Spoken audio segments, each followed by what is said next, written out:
ശൈത്യയുടെ life story emotional ആയിട്ട് അവർ പറഞ്ഞുകൊണ്ടിരിക്കുന്ന സമയത്ത് അവിടെ നമ്മുടെ ആര്യൻ ഇരുന്ന് ചിരിക്കുന്നു. ആര്യനെ നോക്കിയിട്ട് നമ്മുടെ റെന ഫാത്തിമ ചിരിക്കുന്നു. അപ്പോൾ ഈ സമയത്ത് ചാടി വീണ് നമ്മുടെ അഭിലാഷ് ഇറങ്ങാണ്. അഭിലാഷ് ഇറങ്ങിയിട്ട് ഒരാളുടെ സ്റ്റോറി പറഞ്ഞുകൊണ്ടിരിക്കുമ്പോൾ ഞാൻ കളിയാക്കി ചിരിക്കനാടാന്ന് ചോദിച്ചും കൊണ്ട് ബഹളം ഉണ്ടാക്കുന്നു.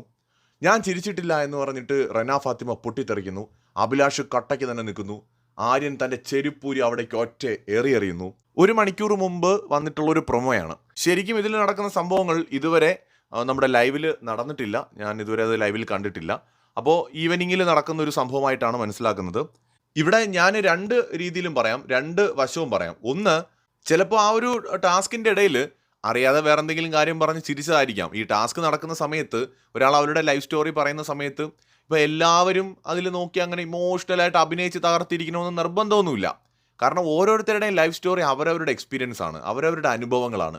അത് മറ്റുള്ളവർക്ക് പെട്ടെന്ന് ഇമോഷണലി കണക്റ്റ് ആവണമെന്ന് നിർബന്ധമൊന്നുമില്ല. ചിലർക്ക് കണക്റ്റ് ആവാം, ചിലർക്ക് കണക്റ്റ് ആവില്ല. ഇപ്പോൾ ചിരിച്ചു എന്നതൊരു വലിയ അപരാധമായിട്ട് കാണണമെന്നില്ല. അതൊന്ന്.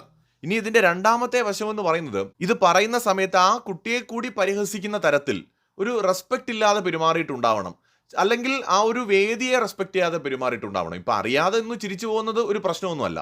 പക്ഷെ ഒരു ടാസ്ക് അവിടെ നടക്കുമ്പോൾ ലിസൺ ചെയ്തിരിക്കാമല്ലോ. അവർ പറയുന്നതിനെ കേട്ട് ജസ്റ്റ് കാമായിട്ടിരിക്കാം. അതിനിടയിൽ അടുത്തിരിക്കുന്ന ആളെ നോക്കി ചിരിച്ചാൽ ഒരു തെറ്റൊന്നും എനിക്ക് തോന്നുന്നില്ല.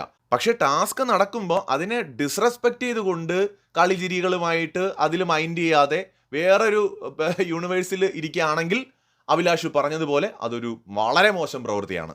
എന്തായാലും നമുക്ക് ലൈവിൽ നോക്കാം, എപ്പിസോഡിൽ നോക്കാം എന്താണ് സംഭവിക്കുക എന്നുള്ളത്. പ്രൊമോയിൽ എന്തായാലും നല്ലൊരു ഫൈറ്റ് ആര്യനും അഭിലാഷും തമ്മിൽ നടക്കുന്നുണ്ട്. കൂടുതൽ അപ്ഡേറ്റ്സുമായി വീണ്ടും വരാം.